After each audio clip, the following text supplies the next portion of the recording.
Getting a motorbike sounds like a great idea. It's cheaper, quicker, you skip traffic, and it does just look fun. However, before you book your CBT, you need to ask yourself one question. Do you actually want a bike?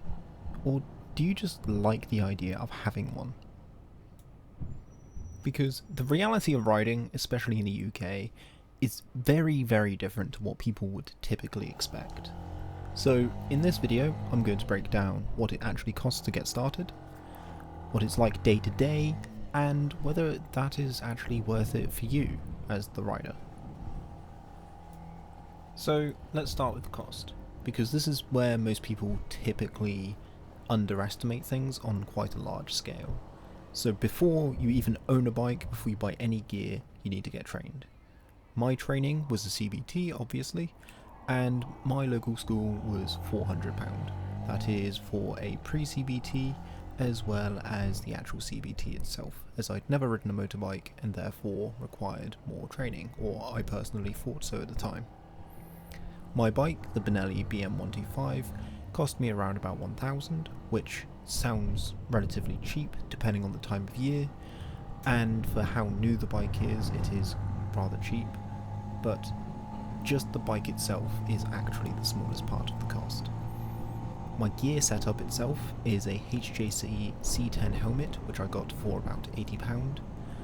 I have a RST Havoc Jacket for £120, and because my partner is from Germany, I went to visit them over the New Year's, and I picked up more gear out there, which was some Vanucci gloves and Vanucci boots for £70 and £60, and Modeka Trousers for about £110.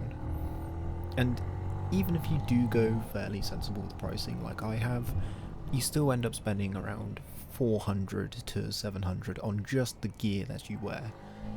And that isn't really optional, because you do need proper gear, both for safety, but also for stuff that will last in the weather, because riding with poor gear in poor weather is just miserable. If it's cold, wet or windy, and you're not wearing the right stuff, it will just cut through you, and you will feel that within minutes, and it will completely ruin your experience, and you just won't want to ride again. Then there is the insurance. Mine costs around £850 a year, and that's on a 125, whilst also being over the age of 25, and I don't live in a large city. If you are younger, if you live in a larger city and have no experience, I also have no experience, that number will easily go over £1,000, especially for bikes that are a lot more desirable than a Benelli BN 125, things such as a KTM Duke, a Yamaha MT, or a Honda CBR. And that is just something a lot of people don't typically realise, that they budget for the bike, but they don't really think about the insurance. And it's something you do need to think about before you go ahead and pull the trigger on buying a certain bike. Check the insurance. And finally, on the more cost side of things, you've got the ongoing cost. So these are a few more things that people will forget about. Chain cleaner, chain lube, fuel, oil changes, brake pads, tyres, general maintenance items, if you're doing it yourself, tools for these things, and then even things that I personally have bought which I would have wished I knew sooner, so things such as earplugs for longer rides, replacement parts, and cleaning products for the actual bike itself. Individually, none of these are really that expensive. My earplugs cost £5, my fuel costs me about £20 a week, well it's actually £20 every 2 weeks. I can do my own oil changes, so it's just the oil itself that I need to pay for, but over a few months, or if you were to go from day dot going to buy everything all in the same day if feasible, it does all add up a lot more. That being said, compared to a car, it is much cheaper overall. It's just not as cheap as people think, just going straight into it. So, bike versus car versus public transport. There's the pros to the bike, which is much cheaper fuel, parking is much easier and typically free depending on where you are, you can get through traffic quicker once you're more comfortable enough to actually be able to filter, and in my personal opinion, they're more enjoyable to ride in nicer weather. That one does have a big asterisk to next to it, because if it's raining, you might not necessarily enjoy riding it as much. There are the trade-offs. So in a car, you do have storage, you do have heat, and anytime it's poor weather, you are likely to drift towards the idea of a car. But a car is a lot more expensive than, say, public transport.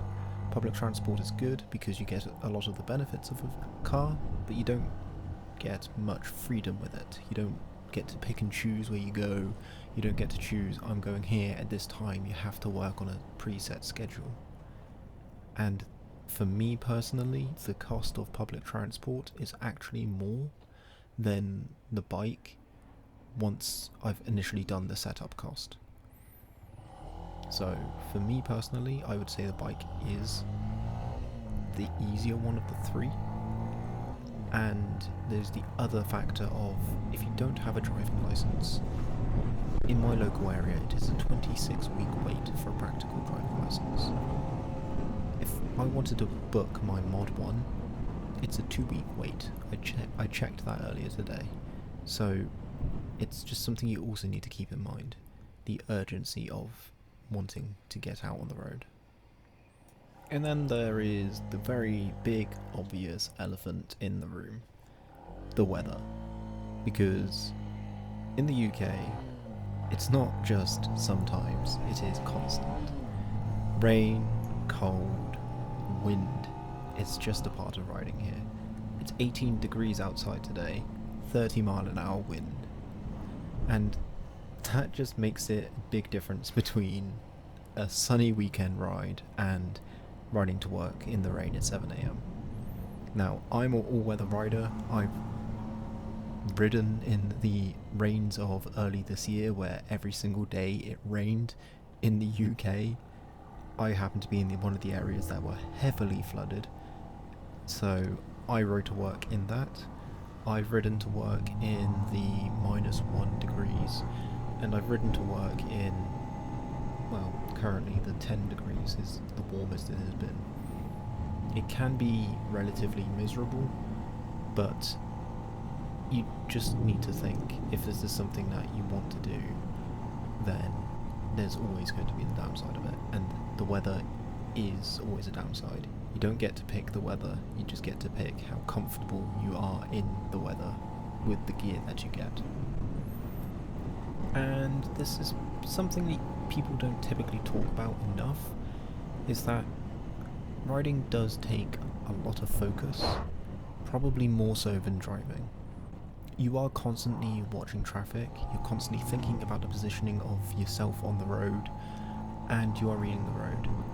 It's a lot of engagement, and it's very, very draining, particularly if you're a newer rider, and very much so if you are in an area where there are potentially a lot more people on the road and not many people actually paying attention to where you are, because you do have to be aware that not everyone will be exactly aware of where you are on the road at all times. They're not all out to get you, it's just easier to assume that no one has seen you, and you should make yourself as seen as possible. So if you do want something that's just easy and comfortable, a motorbike is not the correct choice. But with all of that said, there's a reason people still choose bikes.